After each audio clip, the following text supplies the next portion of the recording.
Hello folks, welcome to day 3 of Vlogmas, which is taking place at the end of day 2 because as you watch this I have an incredibly dull work day and nothing is on. However, this evening I am going out to the Asthma Lung UK carol concert, which is at, I want to say, St Luke's in Chelsea.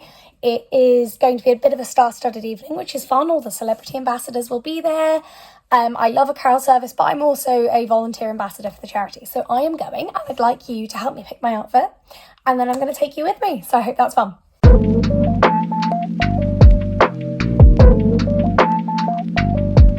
The brand colours, we haven't been asked to dress a certain way, but the brand colours are purple. So I thought I'd go with a sort of festive-y purple vibe. And starting with this brilliant top, which I cannot remember the name of the pattern, but it's a McCall's one. I'll link it below. I love this. I don't wear it very often because I keep forgetting to hem the bottom.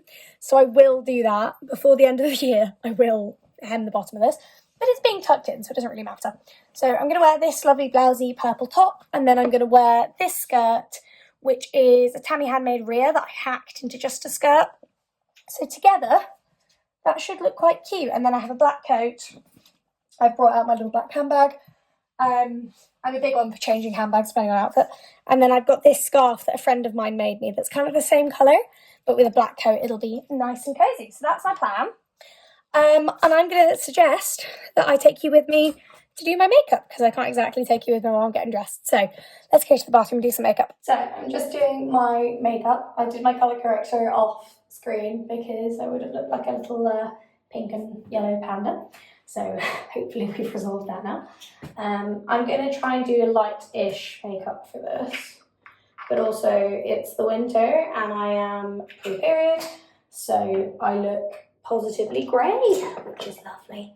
It is, like, I'm absolutely fine. It's just one of the interesting side effects of my surgery and of sort of, I don't know, just the endometriosis life really is I've started to get a lot of like bruising and things pre-period and all that kind of stuff. But it's all manageable. It just means I look a bit washed out. So I'm hoping to address that. Anyway, I'm so excited about the carol service. I love carol services. It's a weird thing I think to say because I'm not religious in any way. I'm really not. But they're such a big part of Christmas. When I was younger, there were some carol concerts where I would be in like 5 or 6 different orchestras and string groups in the same session. Because I was a cellist, and traditionally it's quite hard to find a cellist, particularly at primary school age. Like I started playing cello when I was 5. So I was available through the whole of primary school and secondary school. So I played in everything, and it meant I played in Christmas concerts.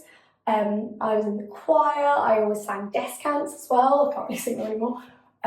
Not that stopped me having a go earlier in the shower this morning. Our neighbours probably hate me, but I'm kind of resigned to that.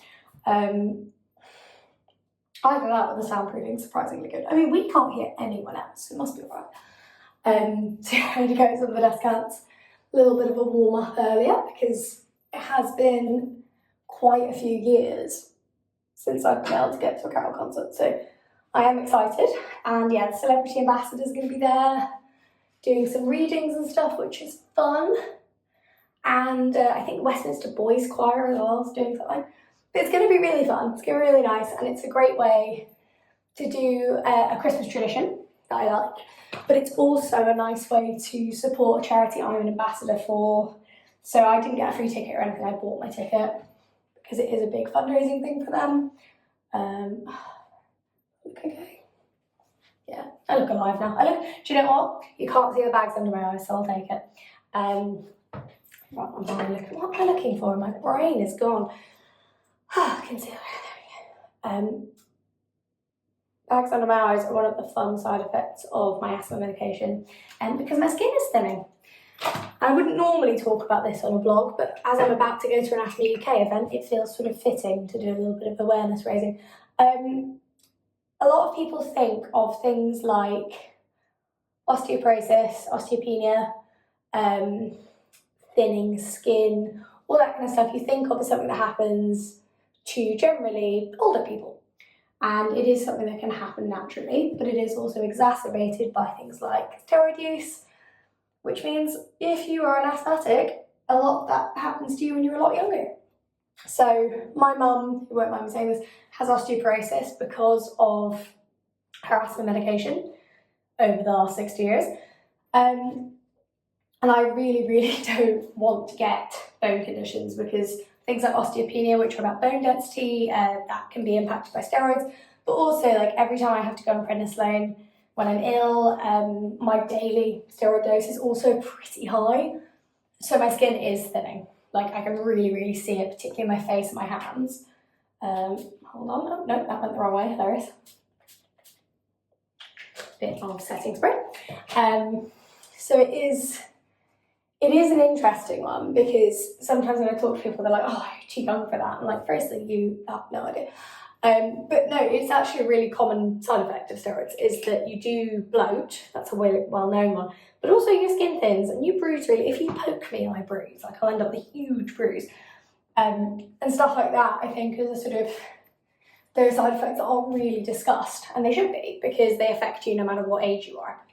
And there's definitely a narrative, particularly when young people have stuff like this, where, and I've experienced it myself, you go, oh, well, wait till you're older. It's like, well, lucky me, I don't have to wait till I'm older. This is my life now. God knows how thin my skin will be when I'm older. So there are little things like that that are part of the reason I am an ambassador for Asthma UK, or Asthma Lung UK, because they rebranded. But it is part of the reason that I'm an ambassador. I'm a young ambassador, because there's a lot of information out there about children with asthma, and there's loads of information for older adults or people caring for people with asthma. That's a big one. But there's very little information on how to navigate university, how to navigate the world of work with severe asthma, because, you know, your work isn't normally that forgiving. If you are, oh, sorry, I can't come in because I'm on such a high steroid dose that, like, I'm so shaky, I can't, like, hold stuff. You know, this all happens. Luckily, my old boss was asthmatic, so she did kind of get it. It was at least helpful to have someone who was conscious of lung conditions. And my current job, I mostly work remotely, or if not, if I'm teaching, that's fine, because I can sit down and stuff to teach if I need to. But in my old job, where I was running around all over the place, it was mad, and you can't just turn around and say, oh, I can't come to work because I'm breathless. Or, you know, sometimes you have to, but workplaces aren't very forgiving. So one of the things I'm working on with the charity, the sort of long term, which is one of my focus, is about creating toolkits and raising awareness of living your life as a young adult with asthma, and the things you may need support with, the things like alcohol is an asthma trigger, which is a huge one for university students who may not know that if you've had childhood asthma or stuff like that. So that's a little bit of what I do with the charity. Now I'm going to stop this so I can do my eyeliner, and I can't move my face while I do that. So I will see you in a moment when I'm dressed. Okay, hopefully you can sort of see my outfit. I've got a nice floaty skirt, and then also nice floaty blouse, but I feel like they work well together, which is nice. And then I've got little smart shoes on, but still comfortable. They feel a little bit like grown-up school shoes. I blow dried my hair this morning, I had my nails done, I had my eyebrows done, so I look human, which is the goal. So I am now going to get the train into London. I'll show you bits of my journey. I'll try and film some bits of the carol service unobtrusively so you can see what I'm doing. And I hope you guys enjoy following along with my evening.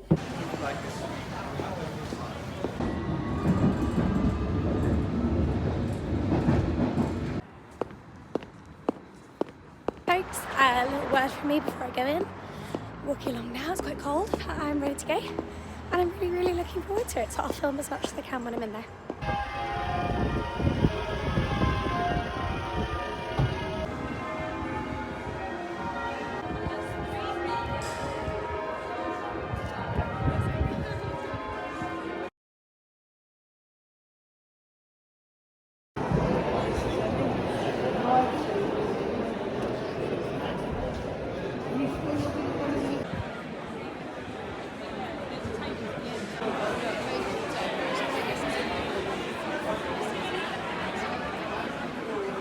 So that is me home now. Just had my dinner and I'm just going to take my makeup off. But I had a lovely time. So John Major, who is the president of the charity, did one of the readings. Patricia Hodge did one, which was hilarious. Sue Lawley did one. The Westminster Boys Choir sang, which was lovely. And it was just all around a really nice night. And then we had a mince pie. Well, I didn't because I'm allergic. But other people had mince pies and there was a glass of champagne. And then I came home, but I had a great time and lots of compliments on my new made outfit, which is always nice. You guys will see this a day after it happened, and then the day after, so what will that be, day 4 of Vlogmas, you'll be joining me for another Christmassy day in London, so see you then.